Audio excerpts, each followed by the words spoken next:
I decided to treat 4 days of my life like I was on vacation and see how much better life got. So I recently did a month in a new country with new people and new vibes, and I had the best time. And then I got back and I was like, how do I keep those vibes going? So I decided that I was going to treat my normal day-to-day life kind of like a vacation. The reason I wanted to do this is because the feel-good feelings that you get when you're on vacation or when you're traveling, I feel like is a lot about your mindset. So the question I wanted this video to explore is, how can you create more of that mindset in your day-to-day life? And will it really make a difference? Some research suggests that it definitely can. In the book Time Smart by Ashley Williams, she talks about a study where participants were told to treat their upcoming weekend like a holiday. When the people got back to work on Monday, the people who had taken on that vacation holiday mindset reported being happier, less stressed, and more satisfied than those people who had had a regular weekend. So here are some of the changes that I tried to make over this period of 4 days to create more of a vacation mindset, and all of these are really actionable things that you could do as well. Number one, create interactions with low quality ties. A lot of us have heard that the higher quality your connections are in your life, the higher quality your life is. But what people have only recently started looking at is how your interactions with weak ties or with strangers can actually impact your happiness. In the book, The Power of Strangers, they talked about one study of 58 students would click a little red button on their clicker that they were given every time they had an interaction with a weak tie, and a black clicker anytime they had an interaction with a really strong tie. Obviously, the people that had lots of interactions with strong ties had a tendency to be happier,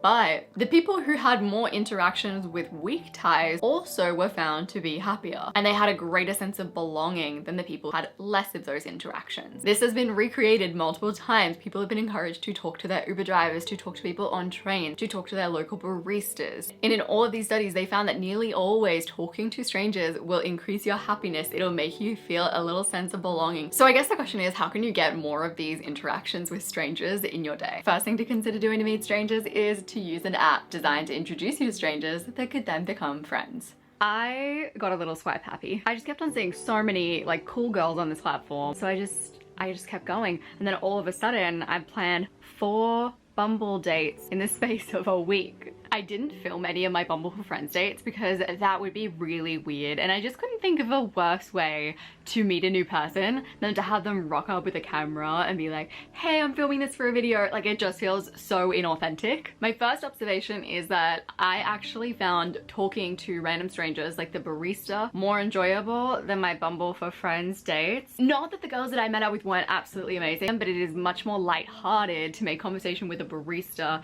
than it is to like sit down and talk to someone who's on an app to like make friends. Secondly, make effort to intentionally talk to strangers. I think I had like 3 failed attempts at talking to strangers. The first day I just choked. I overthought it. Then I tried to strike up conversation with a stranger that wasn't like a barista, a server, or someone that was like standing right next to me. It was me thinking, oh, this person's going to think that I'm unstable, going to attack them. And the more I got those thoughts in my head, I was just more awkward, and I wouldn't call myself the smoothest person on the best of days. When I did successfully talk to a stranger, I did feel like I felt the impact. The next way to create those vacation vibes in your day are through mastery experiences. So in the book Rest by Alex Pang, he talks about the 4 major elements of recovery, and one of them is mastery. Mastery being working really hard to get good at something that's totally unrelated to whatever you get paid to do. And this can be really important if you work in a more uncertain job, so that's why a lot of scientists also happen to be musicians or mountain climbers. To get my mastery experience in, I learned how to draw some flowers. This video is sponsored by Skillshare, the largest online learning community for creatives. So I decided that I was going to learn to draw really nice flowers. I did that with my lovely friend Jade, and I also carried it over to the next day because I enjoyed it so much. I went to the park. I followed the Skillshare course, Botanical Drawing for Beginners. For me, as someone who is a non-drawer, doing that course and ending up with flowers that looked semi-legit gave me that little feeling of mastery that I really felt like I needed. Skillshare has classes on so many topics, including things like productivity, getting things done, but also illustration, web development, graphic design. You might just want to teach yourself watercolor, but you also might want to create a side hustle. Maybe you want to up level in your career. You can use the classes on Skillshare to do that. They have classes in freelancing, marketing, UI, UX, productivity, and so much more. Some of the other cool classes on Skillshare include my own class called Designing the Life You Want, 4 exercises for clarity and motivation. Ali Abdal also has a Notion masterclass on there that is all about maximizing your productivity and organization. If you want to unlock your creativity, learn something new, experience that feeling of mastery. The first 1,000 people that use the link in my description down below will get 1 month of Skillshare for free.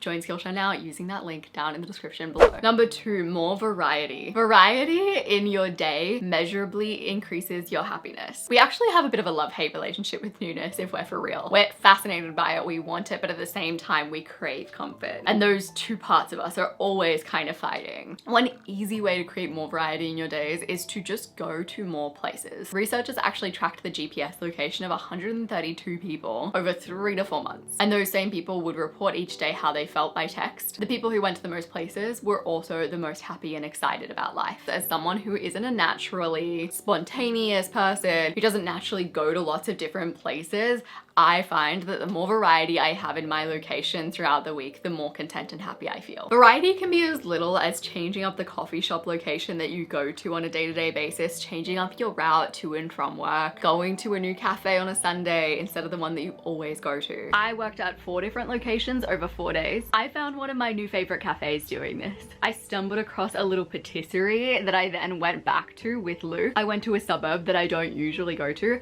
and I'm now like, wow, that suburb has so much to offer. I need to go back. And just doing this, working at new cafes, working at new parks, really did bring those vacation explorer vibes.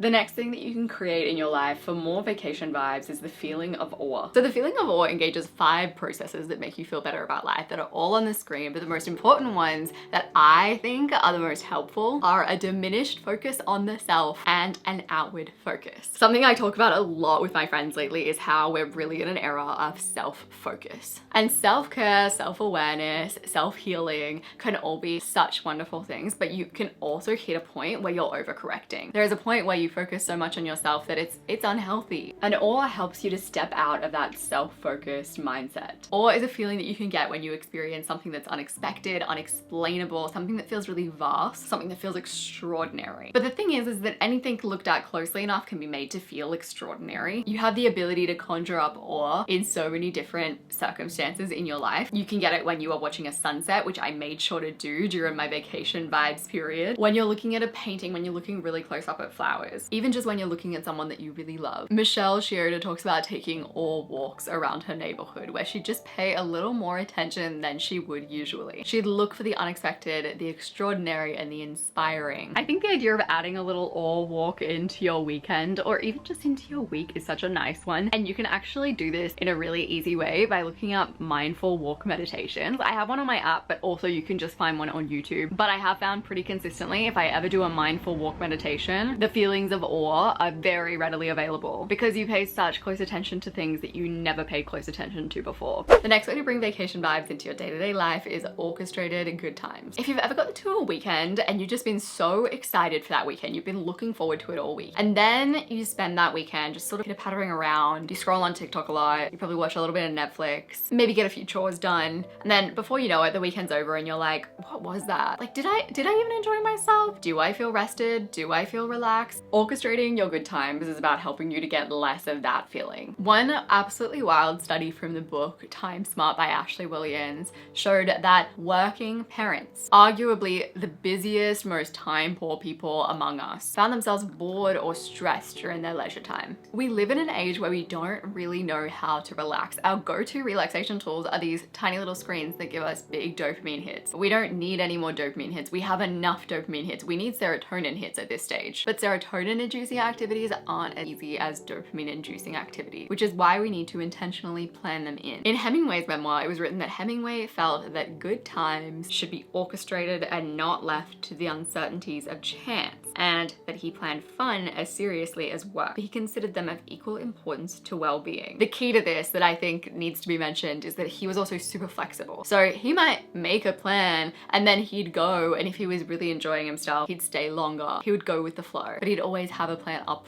front for the good times to make sure that they happened. What I'm not saying is that you should time block your free time on the weekend. What you can do is pick a new cafe that you want to go to get a treat on the weekend and pick up one fun activity that you want to do. Some research does say that if you stack back-to-back activities on the weekend, you actually are going to make yourself less happy. Even if all of the activities are really fun, if you feel time pressure on a weekend, you're going to have less fun than you should. And it also says that even putting leisure activities on your calendar can make them less enjoyable. And this is definitely something that I found. When I went at this little mini challenge, I was like, here's my plan. Here are all the places I'm gonna go. I started planning so many little things in and I was like, yep, I'm gonna do all of them. I put way too much pressure on myself to feel like I was having fun by planning in all these fun things. Then when I didn't have fun, I was like, you're not doing it right, which definitely feels like the opposite of vacation vibes. I think when it comes to planning in fun and enjoyment, I work better with like a list of fun things that I wanna do and then just picking from that list. Maybe night before, maybe the day of on weekends. Lower pressure is better. The next thing that you can do is to clear your backlogs. So Ashley Williams, the author of Time Smart, talks about this idea of time abundance. So you know how some people talk about how some people have an abundant mindset when it comes to money? Some people have an abundant mindset when it comes to time. And the worst things you can do to decrease that time abundance are ruminating on the past work week, or just the past in general, or anticipating the future. So thinking about all the things that need to get done during the week. Of course, it's really easy to say, don't think about work on the weekends, but here are some actual practical things that you can do to make sure that you have plenty of time abundance in your weekend. Number one, on Friday, clear out all of your emails. If it makes you feel better, you can also schedule your emails to go out on Monday morning. That way you're not stressing that someone will reply over the weekend. Number two, do a weekly brain dump so that you get all the tasks out and on paper for the end of the week. Number three, plan your week. This could look like time blocking. It could look like just making a simple weekly list. And number four, if you are someone who regularly just finds yourself worrying about work, even when there is no pressure on you, maybe you don't have anything going wrong, there's no deadlines, but your mind just automatically goes to, oh God, what do I have to do? I'm stressed. Plan out worry time. So whenever your mind starts to worry on the weekend about whatever you have upcoming or whatever happened in the past week, hit pause and go, we're gonna save that for our worry time. And I've scheduled in 20 minutes of worry time of an afternoon. That's the only time you can think about work and worry. In a way, you can't embrace the vacation mindset without a little bit of planning and organization. If you're not on top of your emails, you're not on top of your work, you haven't cleared your backlog, done your weekly reset, done your weekly planning, you almost are going to struggle a lot more to embrace time abundance and enjoying yourself, because those things are going to be on the back of your mind and you're going to be like, it takes away from your enjoyment of life. And I definitely think that for me, I mean, I just got back from Bali like 2 weeks ago really, but still I feel like I'm just a little bit behind. Even though it was technically a working holiday, I felt like I didn't do as much working as I should have. So over this 4 days of vacation mindset, going to all these new places, getting really excited, my head was getting really buzzy because I was like, like this is fun, and like look at all these new spaces and faces. I met up with so many people from Bumble BFF. I had my little 4 catch-ups with new people from Bumble. Took so much of my energy and definitely took my focus away from getting through things, and I wasn't quite ahead enough on my backlog or planned enough to be able to accommodate for that. Don't forget to sign up to Skillshare using the link down in my description below. If you liked this video, another part of creating time abundance is figuring out how to waste less time. And this isn't about getting more done necessarily, it's just about getting what you want to do done in the time that you want to get it done. So I'm gonna have a link to my video on how to stop wasting time, how to be a more productive person on the screen, as well as down below. I appreciate you so much and I'll see you soon.